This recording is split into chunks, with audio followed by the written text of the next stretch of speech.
narrated by the old man, sitting alone in a dim cafe on a rainy evening. The rain has a rhythm tonight, soft, slow, almost like it's whispering something to the lonely. Maybe that's why I come here every night to listen. It's funny how time blurs everything.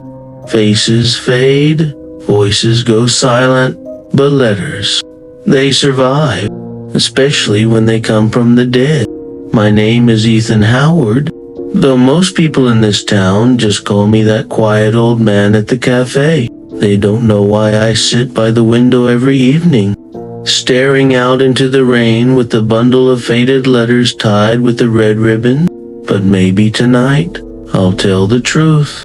Maybe tonight I'll finally tell her story. The story of Elena Moore, the only woman I ever loved, the only woman who was never truly alive. It was the summer of 1974 when I first came to Ravenhill, a small forgotten town surrounded by forest and fog. I was a young journalist then, hungry for adventure, chasing stories no one else dared to tell.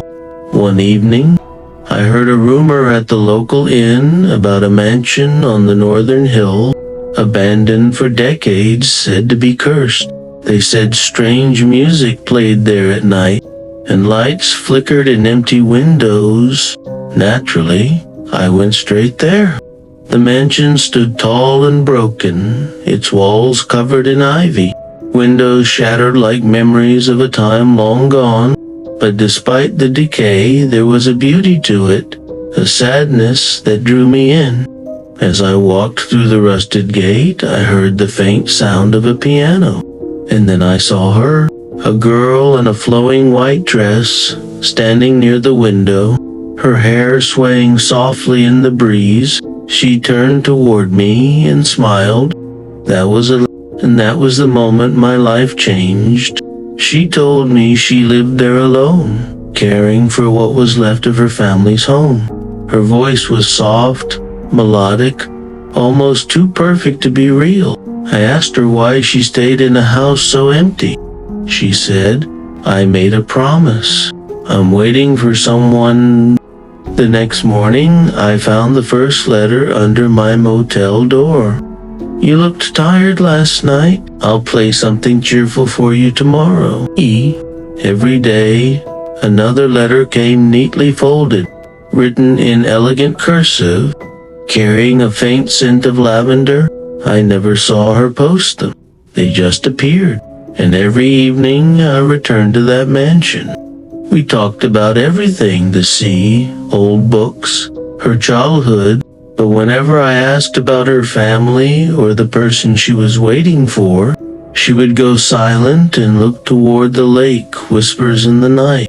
One night, as I left the mansion, I thought I saw someone standing by the lake, a shadowy figure in the fog. When I turned, Elena was gone. The piano had stopped. The next evening, when I asked her about it, she smiled faintly. "There are others here," she said, "but don't worry. They won't hurt you. They just don't like when I'm happy." Her words chilled me, but her eyes, they had a sadness that broke me. I couldn't leave her. Soon, the townspeople started warning me. The old innkeeper said, "Son, no one lives in that mansion. Hasn't for 30 years. When I showed him one of her letters, his face drained of color. He whispered, "That's Elena Moore's handwriting. She died in that house in 1944. Fire took her family. She was writing to her fiancé when it happened." I didn't believe him. I refused until the next night. I rushed to the mansion, heart pounding. The air inside was cold, heavy, and the piano was playing again. She was there, standing in candlelight, her dress glowing softly like moonlight on water. "Elena," I gasped, "tell me it's not true." She turned slowly, her face calm, almost peaceful. "I told you, Ethan, I'm waiting. And now you came." As she stepped closer, the candles flickered violently. I noticed her feet weren't touching the floor. Her reflection was missing from the mirror behind her. My heart froze. "You're not real," I whispered. She smiled sadly. "Does it matter? You said you loved me." And then everything went black. When I woke up, I was lying on the floor, surrounded by ashes. The letters that had once been white were now burnt at the edges. The mansion was silent, dead once more. I ran that night and never looked back. Years passed. I moved across cities, across oceans, even changed my name. But every year, on August 17th, the letter arrived. Same handwriting, same lavender scent, same words. "Meet me by the lake at dusk." I tried burning them. I tried ignoring them. But one night, I woke to find one lying on my pillow. That's when I knew you can't run from love or from ghosts. 50 years later, here I am again, old, tired, and haunted. The cafe where I sit tonight stands across the same hill where the mansion once was. It's gone now, burned down decades ago, but I can still smell lavender in the rain. This morning, I received another letter. The handwriting shakier, the ink faded, but the words still the same.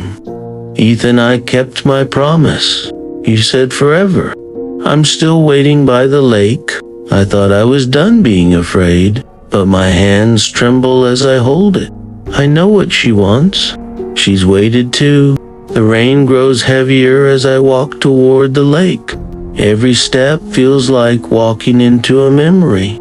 The path is muddy, the trees whispering my name, and then I see her, standing by the water in that same white dress, her hair wet, her eyes glowing faintly in the stormlight. "Elena," I whisper. She turns, smiling as if no time has passed. "I knew you'd come," she says softly.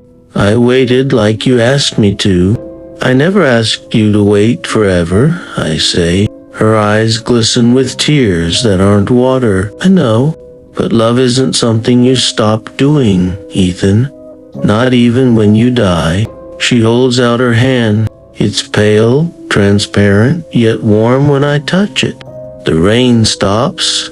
The world goes quiet, and for a moment, I feel young again. The next morning, they found my coat and hat near the lake, my wallet, my cane, all neatly placed on a rock. But no sign of me, just 2 sets of footprints leading into the water. One deep and heavy, the other light as mist. The police searched for weeks, but they never found a body. Epilogue: Love Beyond the Grave. The cafe waitress still lights a candle at my old table every August 17th. Sometimes she finds a new letter waiting there. Faded ink, lavender scent, addressed to Ethan and Elena. And on quiet nights, when the wind moves across the lake, people say they see 2 figures walking hand in hand along the shore. A young man and a woman in a white dress.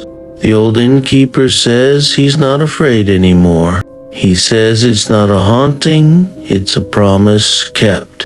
Because love, real love, doesn't die. It just waits until we're brave enough to come back.